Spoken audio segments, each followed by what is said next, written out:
topics such as quiet brilliance.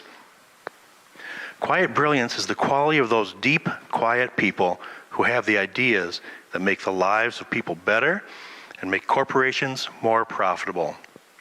She also has created Evolutionary Resilience Roadmap, a program that helps guide people to develop skills based on the latest discoveries in neuroscience and quantum physics, with which they can rebound and create new and better lives in a rapidly changing world. You can find her blog and all kinds of information on the announcements at quietbrillianceconsulting.com. Tremendous amount of information on there. So Lake Harriet Spiritual Community, please help me welcome Lynette Crane.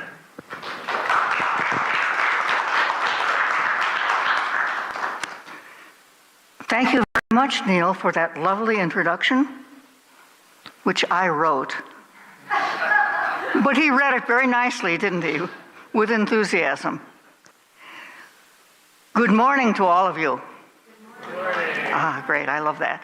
I'm delighted to be standing up here. So often I'm sitting where you are. I'd like to share what is hopefully wisdom with you today, because our topic for the month at Lake Harriet apparently is intention or intentionality. And the first thing that came into my mind when I was told that was, the way to hell is paved with good intentions. So I thought I'd tell you a little story about that this morning. In 1859, an Englishman moved to Australia, and though he liked it pretty well, he missed his favorite sport, which was rabbit hunting. So he imported a couple of rabbits, thinking he'd breed a few, he would hunt them, they would reproduce, a nice balance would be kept. He started participating in his favorite sport, and the rabbits, with great enthusiasm, participated in their favorite sport, making more rabbits. They did it faster than he could hunt them, and pretty soon neighbors were complaining about their fields being devastated by rabbits eating their crops. So fences were put up, and the rabbits laughed at the fences. And the devastation spread quite far. Not only crops, but native species were being threatened by rabbit devastation. So they built what are called rabbit-proof fences. They go way down deep in the ground. Rabbits laughed again because rabbits love to burrow, and they went under the fences. There they are, popping up on the other side of the fence. Thousands and tens of thousands of acres of Australian cropland and forest land and parks were devastated by rabbits, which had no natural predators in this setting. And as of this date, there are something like 200 million feral rabbits in Australia. All because one man had a desire and he didn't think it through too closely or too carefully, and he acted upon his desire. So I think we need to pay a little more close attention to our intentions than we're doing right now. Now, I thought about the word intention and manifestation and what's the difference. Not much. We intend something, we want to manifest something, and in our lives, we tend to focus on the big things that we want to manifest, don't we? We want abundance. We would like a job that would seem like play, so that we approached it with great energy and it met all our financial needs without our having to wake up exhausted and drained every day. We would love to meet someone that is the love of our life, someone with whom we do not have a strain, we just somehow mesh. We would love to be able to heal ourselves. And so we focus on those, and we may sit down and meditate during the day and focus on bringing about those manifestations. But that's only a small part of the day. The day has 24 hours in it. And what are we doing in those other hours? Well, here's one scenario, and I can tell you, having been years in this field, that even advanced meditators and even people who are very spiritual occasionally have days like this one. So let's look at the day in the life of our hero or heroine here. It could be you or me. Okay?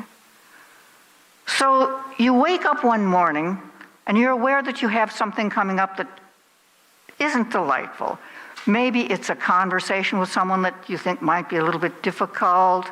a relative. Maybe you have to meet with the IRS to talk about your last tax return, or your boss, or a neighbor.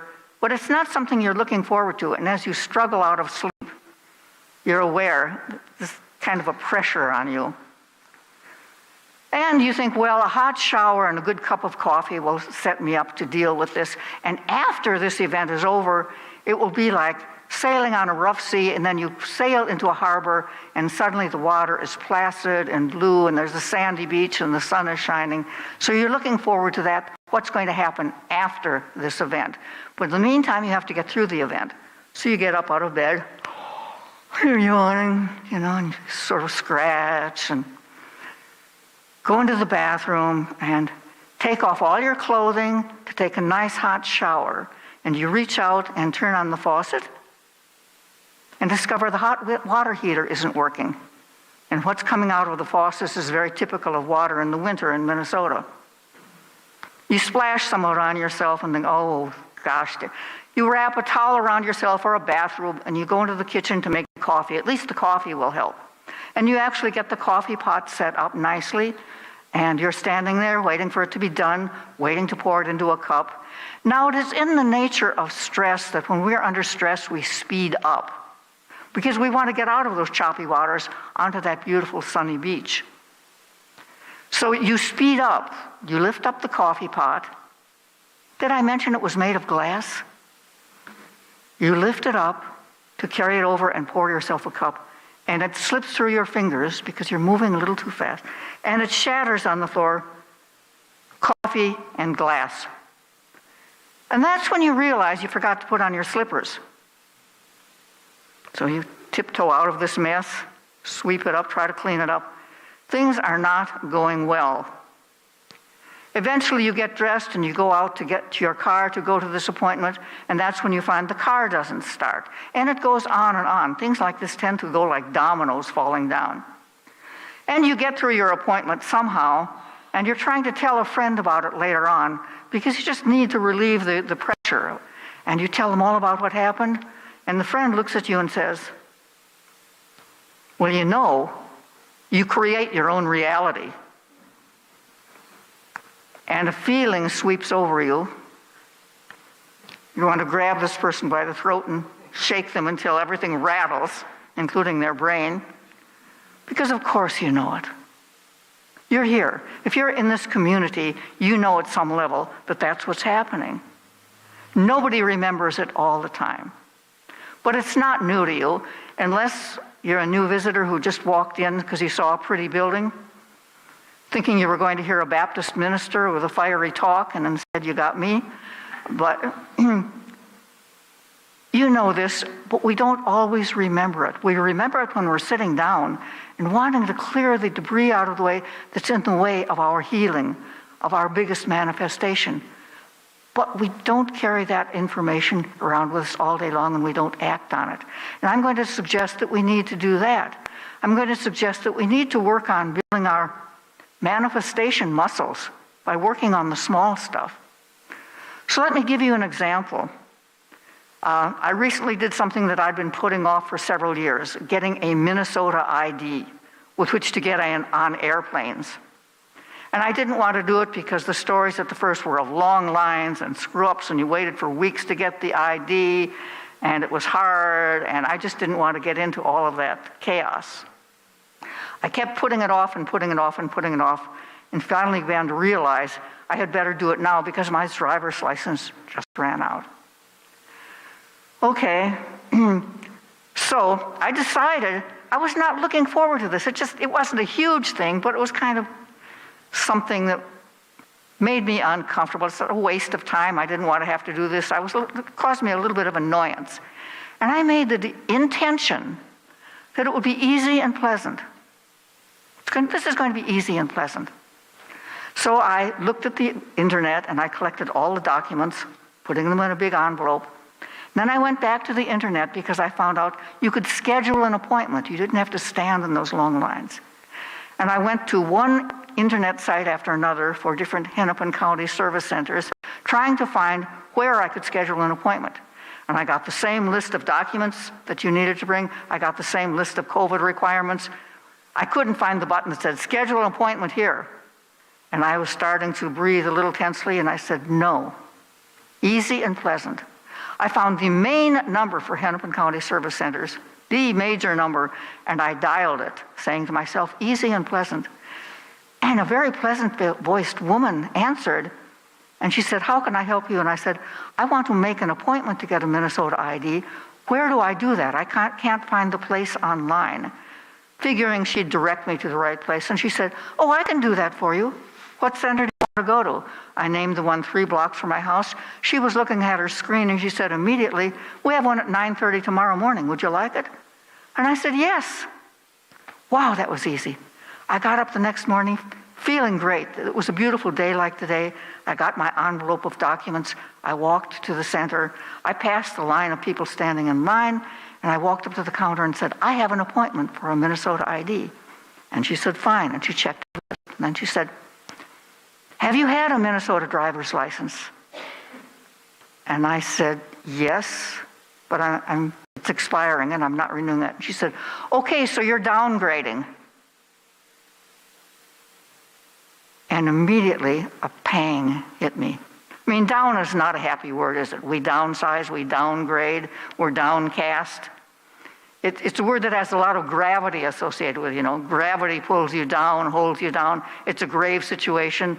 It's the gravity of the situation. We bury people in graves, for heaven's sakes. And these are not happy words.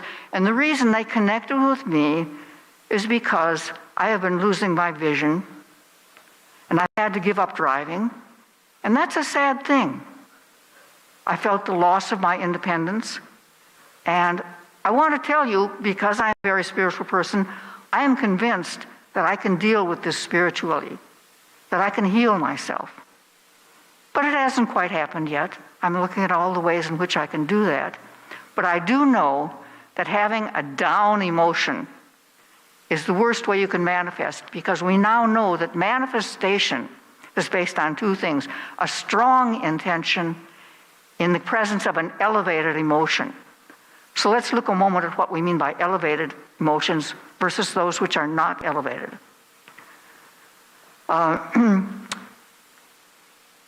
Emotions that are not elevated belong to what we call the protective phase of our emotional life. We have two basic emotional states, protective and growth-oriented. In the protective phase, we're taking care of ourselves. There's a threat out there. We may feel frustration and anger, which are higher energy. We may feel anxiety, depression, envy, grief, all the way down to boredom.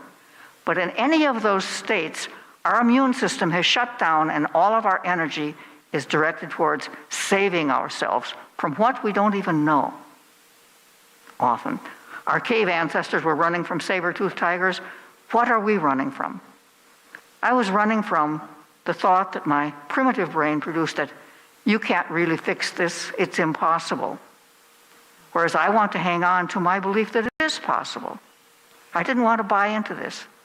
Now, in the regenerative, the growth phase, the emotions that we feel are, first, just calm and peace, content, happiness, humor, playfulness. Notice how I'm escalating with more and more energy here to enthusiasm, joy, love, ecstasy. Now, what we need to know about these 2 groups of emotions, the regenerative ones do just that. In that state, you can heal yourself, your cells heal, you can change your body. But too often, we rely on outside events to put us into one of these phases or the other. And the good news is that we now know that we as human beings are capable of self-regulation. We are capable of putting ourselves from the depleting phase, the protective phase, into the regenerative one if we know how. Okay, so here I stood with her saying downgrade, and I'm feeling downgraded.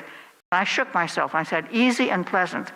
And I remembered a talk I had heard recently in which the speaker was talking first about gravity. It seems that 2 physicists were doing an experiment in studying gravity, and they were studying pendulums. I have a clock like this in my house, so this is sort of how it goes, It swings like this, the pendulum swings, Gravity pulls it to the center, but momentum takes it up, and it keeps going like this for a long time. Gravity. These physicists said, what happens if we raise the vibrational level of this pendulum? And they did, and it went like this. They had discovered a new fundamental force in the universe. They were astonished. They had to name it. They didn't take too long on naming it. They called it anti-gravity. What a name. That's like my saying, I was sad yesterday, but today I'm anti-sad. So this speaker was questioning that, and she said, why did they call it anti-gravity? Why didn't they call it levity? Isn't that beautiful? Levity. So as I stood there where she questioned me about downgrading, I thought about that, and I also remembered that I'm always being given rides by people now because I can't drive. And it's rather lovely. Well, they make their way through traffic. I'm sitting there relaxing, looking at the scenery. So I said to her bravely, no, actually, I'm upgrading to limousine service. And she laughed. Now, she was one of these large-boned, hardy women whose laugh starts way down here and goes all the way through her body and erupts. Lovely. It makes everybody within earshot feel good. It's a vibrational level in itself. And she laughed, and I laughed, and people around us smiled. And she had to check downgrade because that's what Hennepin County puts on its forms. But she gave me the paperwork, and I proceeded to the next station, feeling a lot better. I could have taken that as a blow that left me low for the rest of the day, but I didn't. I went to the next station, and there I met a man who was going to complete the paperwork. First, he looked at the envelope that I had, and he said, first, you have to answer these questions. And he showed me the questions, and I had to say, I can't read them. Can you help me answer them? But I didn't feel bad now because I had already adopted a feeling of levity. I was in levity. And he read me the questions, one after another, and I answered them. He got to one question, and he looked at me and he said, organ donor? I thought about that for a minute. And I finally said, not today. And he laughed. A little farther on, he asked me for my documents, and I brought them all up. And it turns out I had not brought my Social Security card. I had brought my Medicare card. But because I was in a state of levity and thinking more clearly, I said quickly, but I remember the number. Will that do? And he said, we'll see. And he wrote it on a piece of paper, and he went over to the computer, and he put it in. And he came back and said, it took it. Then he proceeded to tear the paper into little strips in front of me to show me he was disposing of it responsibly. And now, sort of boosted up by all the levity, turning on my inner stand-up comic, I said, aren't you going to chew it up and swallow it? And he laughed again. Well, I completed all of the paperwork. We got it all done. We said goodbye nicely. People around us were smiling just because of the general levity in the air. And I walked home on a beautiful day listening to the birds sing and seeing the flowers blooming. And it was easy and pleasant as I had set up in advance, but I could have lost it so easily because our primitive brain, our monkey brain, has all of these associations that immediately trigger not only thoughts but emotional responses. And mine was, I cannot heal this. Very easily triggered. I have to watch. But there are a lot of other feelings that are easily triggered by our monkey brain if we don't take charge. Now, how much of the day is our monkey brain feeding us information? About 23 hours, and the 24th hour is the one I'm sure all of you spend in some kind of meditation procedure. Is this a fair balance? 1 hour on the good stuff, 23 on the bad stuff? I don't think so. I think that paying attention is the most important thing we can do, building your manifestation muscles. So what I want to do today is teach you a little activity. I don't know what to call it, technique. Somebody said don't call it an exercise. People hate exercise, but a little template for starting to be more intentional in all of your life, in everyday life. Because all day long, these little excursions into the monkey brain are draining your energy, draining your health. It's exhausting. People are exhausted nowadays. We have so many little shocks coming at us from so many different sides. Why don't we maintain our energy and continue to heal our lives and those around us? So here's how we do it. One of the beauties of modern life is that we know that we are capable of self-regulation. We are capable of choosing, but we have to know how to choose. Here's how we do it. I'm going to talk you through this and then we will do it if that's okay with you. But if you want to do a little bit of it along with me right now. The way to learn self-regulation, first of all, is to put your feet flat on the floor and focus your attention on your heart. Now, eventually you can do this with your eyes open, but initially it's a good idea to close your eyes. Focus all your attention on your heart, because where you put your attention is where you put your energy. We are all energy, moving energy, working energy. Breathe in and out through your heart, more slowly and deeply than you normally do. 5 counts in and 8 counts out. The mathematically inclined among you will recognize that sequence, 5 and 8. It's one of the series of pairs of numbers in the Fibonacci sequence. I find that fascinating. You know, nature is very consistent and very orderly. When you are in a state where you have breathed in several minutes, then you choose to bring into your heart a generative emotion. Now, experts can bring in any of those generative emotions because they're so practiced. And you may be too. I don't know who's sitting here today. The easiest for most people is to start with appreciation or gratitude. Dr. Joe Dispenza, a leader in this field, will not get up from his morning meditation until he feels joy. It's a tall order maybe for a beginner. So choose, and when we get back to this later on, choose the emotion, but I will suggest that gratitude or appreciation are the easiest to start with. Now, when do you use this? You can do it just about any time. You can do it with your eyes open when you've practiced. But I'm going to suggest a special time when you can intend to have a good day, no matter what happens to you. And it is the time between sleep and wake. That twilight stage in the morning, you know that? You're just coming out of sleep, and you are probably in the theta brainwave state.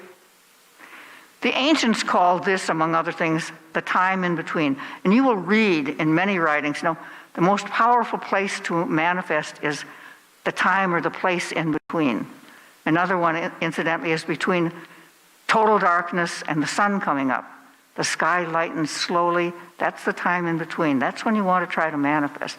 So here you are lying in your bed, and I suggest you might want to train yourself when you become aware that you're waking up to focus on your heart,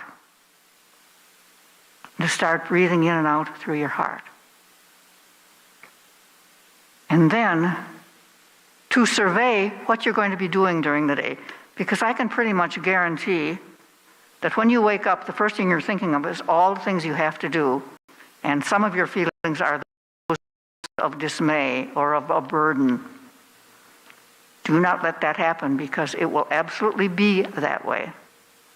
As you are in that in-between stage, breathing in and out through your heart, set an intention.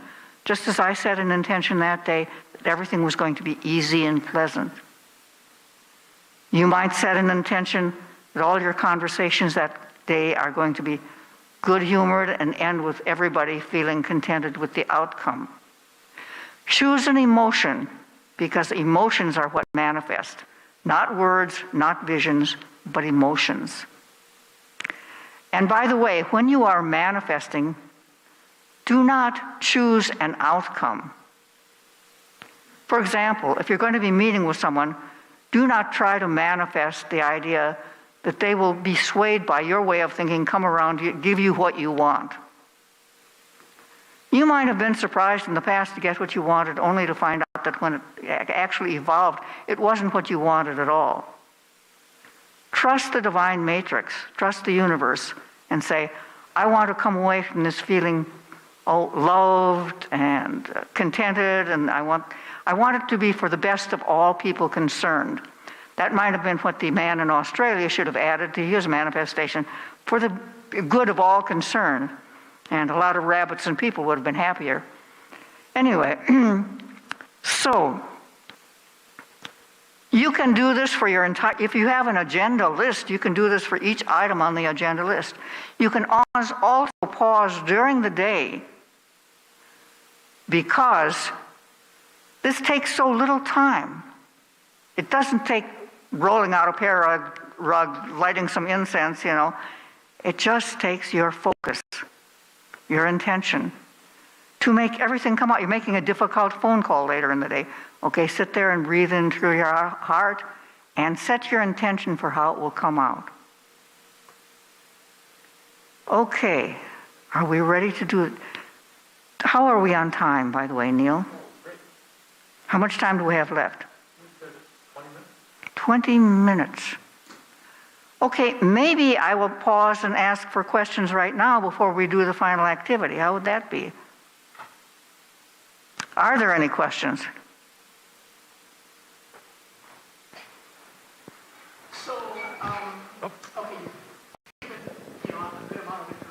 We're going to wait one moment so that we can capture all the audio on our YouTube. Mm-hmm. Okay, so you've given a lot of information, and if I want to read more about what you're saying to get the minutiae, the detail, any suggestions? Do you have, is it in one of your books that you've published? Oh, thank you. I haven't published this book yet. Oh, I thought you did. See, that's an intention. It is an intention, yeah. I'm trying hard to keep up with all my intentions because I have a lot.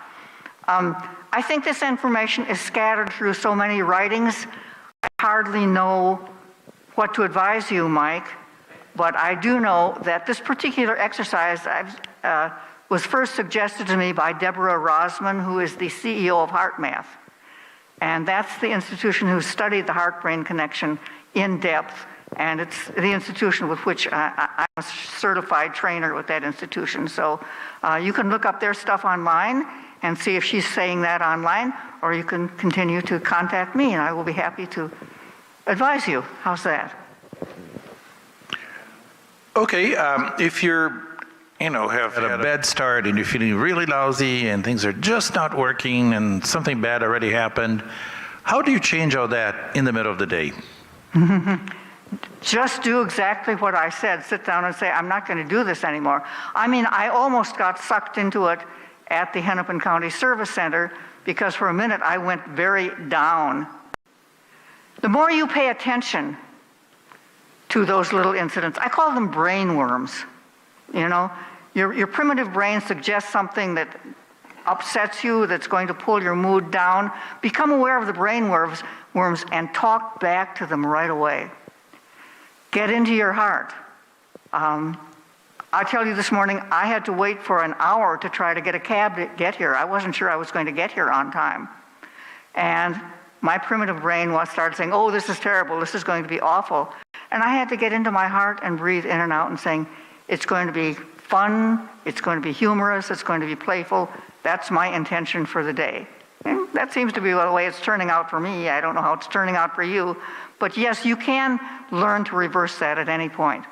And one of the things I mean to say, with the shower one that I talked about, even when that happens to you, somehow, if your intention is that it be a good and easy day, you will feel more playful and more humorous about these setbacks than you would otherwise, than if you took them seriously. And that's important for your body and your mind. Does that help at all? Yeah. Okay. Anybody else? Well, Ned, I was really taken by your reimagination of saying I'm upgrading to limousine service, and these thoughts that I've slowly learned through practices like you're talking about to change that frame of mind. If a motorcycle goes speeding by, I say, wee, aren't they having fun? Or some shenanigans going on with the kids and reframing things to the positive. And when you are in a state of levity, you automatically do that reframing. When we're tense, almost everything that happens around us irritates us. Have you noticed that? We have a strong startle response and we get irritated. Why do they have to scream so loudly when they're playing? Or why do those lovers have to kiss in public on a bench or whatever? And when we're in levity, all of this is perfectly fine. So I advise, cultivating a state of levity. I love that word. We can all levitate more. Okay, anybody else? Just get pass that down. You had mentioned, like under stress, we tend to do everything quickly. What about in the opposite mindset? I can't quite hear you. Are you? You had mentioned that under stress, we tend to do everything quicker and make more mistakes. If we're not under stress, does that kind of change how quickly we may do something? Well, no, it depends on the situation and it depends on you. For example, emergency responders learn to do things very, very quickly. But they have been trained in that. They can do it with their eyes closed. If you find yourself making little mistakes, dropping things too often, you can be assured you're under stress even if you hadn't noticed it. A surgeon, where an artery has been cut and blood is spurting, is moving very, very rapidly, but is a well-trained person who understands that situation. Might not be as good in another kind of situation, I don't know. Does that help at all? Yeah. Okay. Generally speaking, when you are in a state of relaxation, you can feel as if you're moving in a way that's slowed down, but you're actually moving very efficiently and getting things done as fast as they need to be done. Sort of fascinating phenomenon to me, because I always did things too quickly when I was young. Okay, are we through? Should we go on to doing our activity?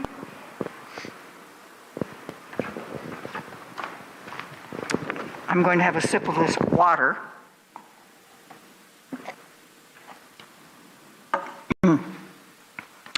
All right, sit with your feet flat on the floor.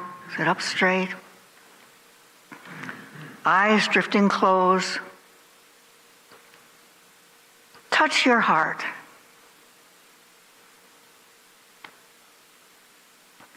Begin to breathe in and out through your heart more slowly and more deeply than you usually do.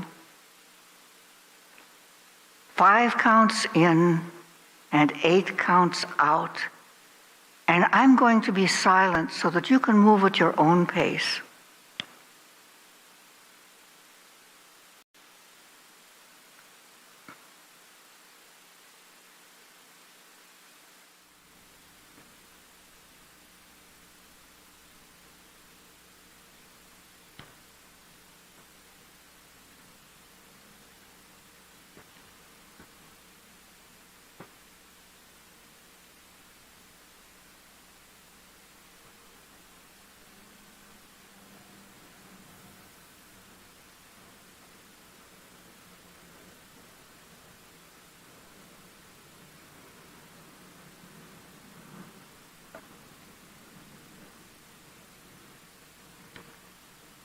Now, bring into your heart a regenerative feeling. You can choose from a long list, but you could start with gratitude and appreciation.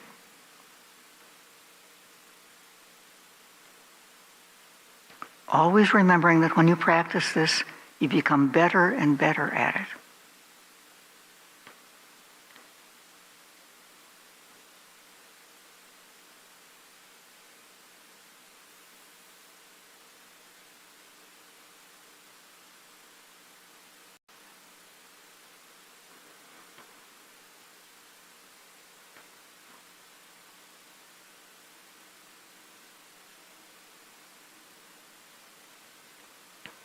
Now I want you to look ahead to the rest of today.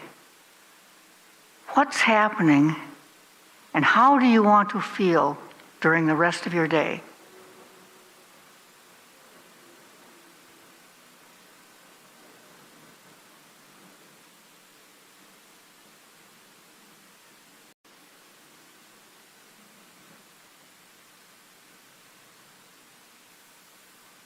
Feel that throughout your body. Picture it.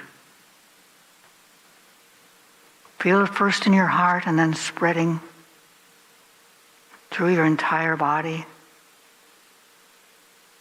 up to the very top of your skull, down through your throat and your arms, through your torso,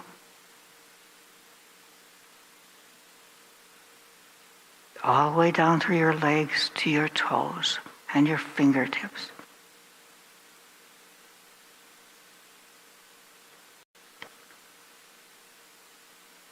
And now make yourself a little promise that you will remember that intention during the day and return to it anytime you need to.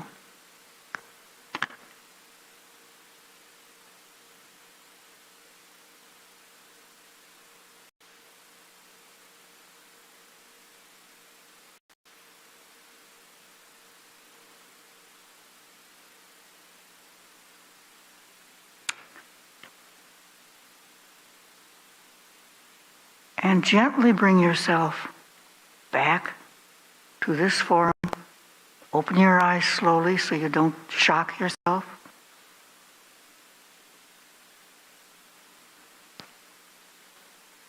I think the roadmap to heaven is reached through good intentions. All of the little intentions during the day with which we keep ourselves loving and peaceful, and therefore brings love and peace to those around us. And there's an old saying, it's British, but I think you'll catch the meaning. They say, take care of the pennies and the pounds will take care of themselves. Take care of your intentions, and you might be surprised at how well your manifestations take care of themselves. Thank you very much for being with me today. My intention was to make this easy and playful. And I hope I have succeeded. I've certainly succeeded in my heart. Thank you.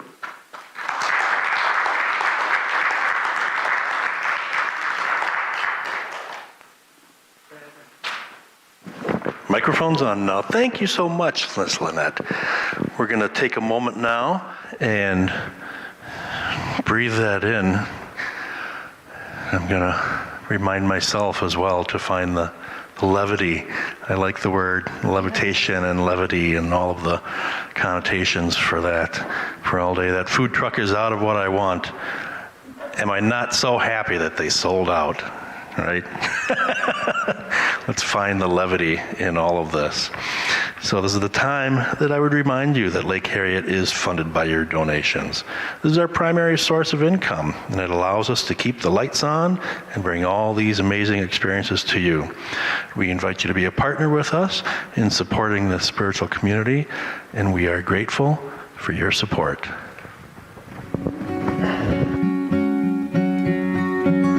I'm writing a new ending with a better storyline. Turn the page and leave the blanks with a plot that's less defined.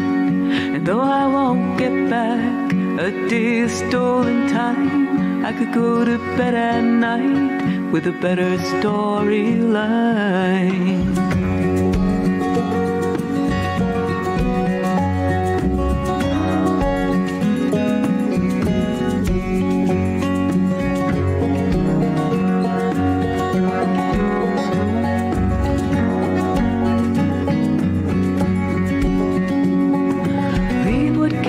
Changed in the past, let the old house burn down and the wind scatter the ash. Forgive myself for all the broken glass, for what I didn't know how to say or ask. I'm writing a new ending with a better storyline. Turn the page and leave the blanks with a plot that's less defined. Though I won't get back a day day is stolen time. I could go to bed at night with a better storyline.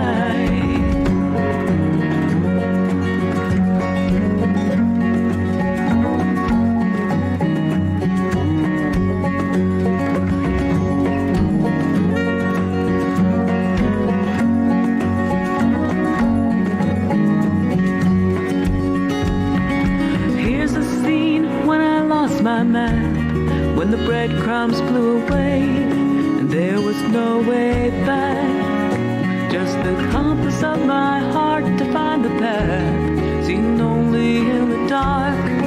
Flashed a lightning flash, I'm writing out an ending with a better storyline. Turn the page and leave the blanks with a plot that's less defined. Though I won't get back a day's stolen time, I could go to bed at night with a better storyline. There are stories shaped like stones, the ones our hearts have always known, the ones we finally call our own. Down where the spirit meets the bone.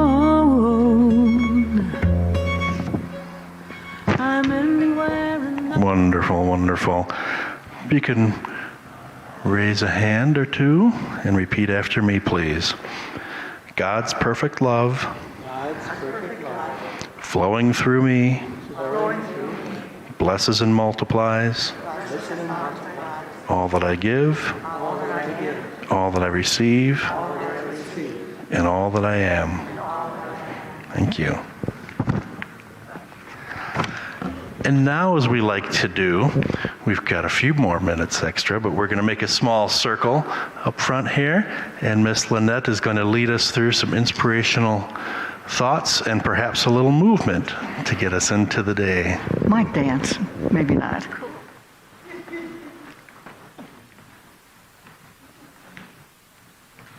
Is Neil getting in here? I'll get in here. Yeah. Close the circle. Close it up. We can do it. Stretch it out. There we go. Okay. Am I on? Okay.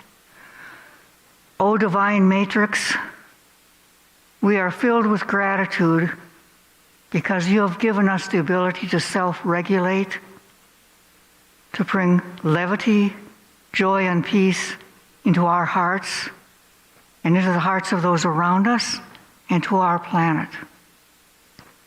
We ask your support in the coming days to maintain this levity and to remember we are in charge of our own feelings and our own reality. Amen. Amen.